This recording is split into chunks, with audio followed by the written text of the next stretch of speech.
Good morning বন্ধুরা, SR ব্লগে আরও একটি নতুন ভিডিও নিয়ে চলে এসেছি। আর এই যে সকালে বিটুলি ভাজা আর রুটি করেছিলাম।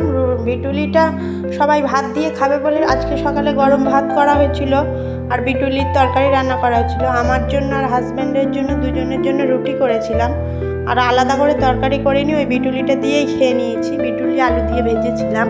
আর এখন বাজার থেকে মাছ নিয়ে এসছেন, আমার শ্বশুরমশাই বাজারটা করেন।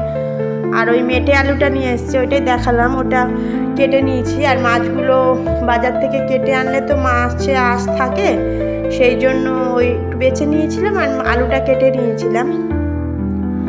আর লাল শাক নিয়ে এসেছিলো, ওটা রোদ্দুরে বাইরে বসেই বাজবো। আর এই যে করে নিচ্ছি, মাছগুলো এখন ধুয়ে নিচ্ছি। আর ওই কড়াইটা পাশে রেখেছি, সকালের যে তরকারিটা রান্না করেছিলাম সেটারই কড়াই খালি টালি করে ওখানে রেখেছি। এখন মাছ টাছ ধোয়ার পরে ওগুলো মেজে টেজে নিয়ে তারপরে রান্না করব। তার আগে এই যে মাছটা খুব ভালো করে ধুয়ে নিচ্ছি।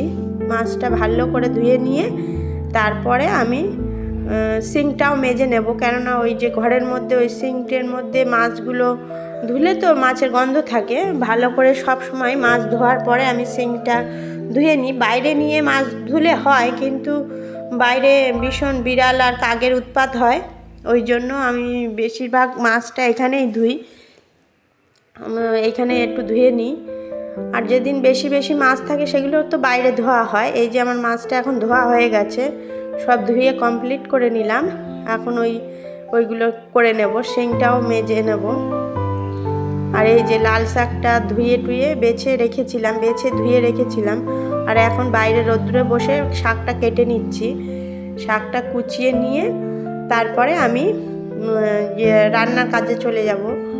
আজকে আর এখন স্নান করব না, কেননা শাক বাছতে আমার অনেক সময় লেগে গেছিলো, তাই জন্য তাড়াতাড়ি করে রান্নাটা করে নেব। রান্নাটা করে নিয়ে উপরের ঘরে কিছু কাজ আছে, সেইগুলো করে নিয়ে তারপরে স্নান করে পুজো দেব। আগে রান্নাটা সেরে নেব।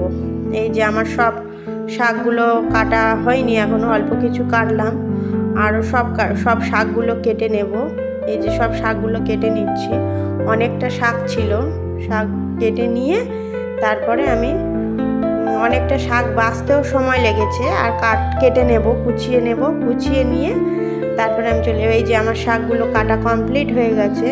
আর এই যে আমি কেটে নিয়েছি মেটে আলু আর এমনি আলু দিয়ে মাছের ঝোল করব। পেঁয়াজ রসুন লঙ্কাও কেটে নিয়েছি। আর এখন রান্নায় চলে এসেছি, আর এইখানে দাঁড়িয়ে রান্নাটা করে নিচ্ছি। এখানেই রান্না করি আমি। আর যেহেতু ঠান্ডা পড়েছে ওই জন্য পায়ে চপ্পলও পরেছি। গরমের সময় লাগে না, কিন্তু ঠান্ডার সময় মেঝেতে পা দেওয়া যায় না, এত ঠান্ডা হয়, ওই জন্য চপ্পল পরেই রান্না করছি। অনেকে হয়তো বলবেন যে চপ্পল পরে পায়ে জুতো দিয়ে রান্না করতে নেই, কিন্তু ঠান্ডার জন্য তো চপ্পলটা পরেই রান্না করতে হয়। এই যে আমি এখন মাছগুলো সব দিয়ে দিয়েছি, অল্প অল্প করে মাছগুলো ভেজে নেব। লবণ হলুদ মাখিয়ে মাছগুলো ভাজা বসিয়ে দিয়েছি। আর ও পাশে শাকটা বসিয়ে দিয়েছি, দুই পাশে দুই জায়গায় বসিয়ে দিয়েছি, তাড়াতাড়ি রান্নাটা হয়েও যাবে। তারপরে আমি বাইরের কাজগুলো করব। উপরে যেরকম ঘর মোছা রয়েছে। এই যে আমার শাক রান্না হয়ে গেছে আর মাছের ঝোলটাও হয়ে গেছে। এই যে শাকটা রান্না হয়ে গেছে আর এই যে মাছের ঝোলটাও হয়ে গেছে। মেটে আলু দিয়ে মাছের ঝোল করেছিলাম, মাছের ঝোলটা কমপ্লিট হয়ে গেছে। আর এই যে উপরের ঘরটা মুছেছি আমি, পুরো সানসেট মুছেছি, সব বারান্দা টারান্দা সব মুছেছি। মোছার সময় ভিডিওটা করা হয়নি, মনে ছিল না, তারপরে মনে করলাম যে ভিডিওটা তো করা হয়নি, তাই এই মোছা হয়ে গেছে, এখন দেখিয়ে দিচ্ছি। সম্পূর্ণ ঘরগুলো আমার সব মোছা হয়ে গেছে, সব ঘরগুলো বারান্দা দিয়ে সবগুলো মুছে ফেলেছি। আর এখন চলে যাব, স্নান করে নেব। এই যে স্নান করে পুজো দিয়ে দিয়েছি। ঠাকুরের ভোগে আজকে দিয়েছিলাম কলা বাতাসা, আর এই যে ঠাকুরের ভোগ দিয়েছি। আর এই যে স্নান করার পর চুলটাও আঁচড়ায়নি, যেহেতু আজকে অনেক দেরি হয়ে গেছে।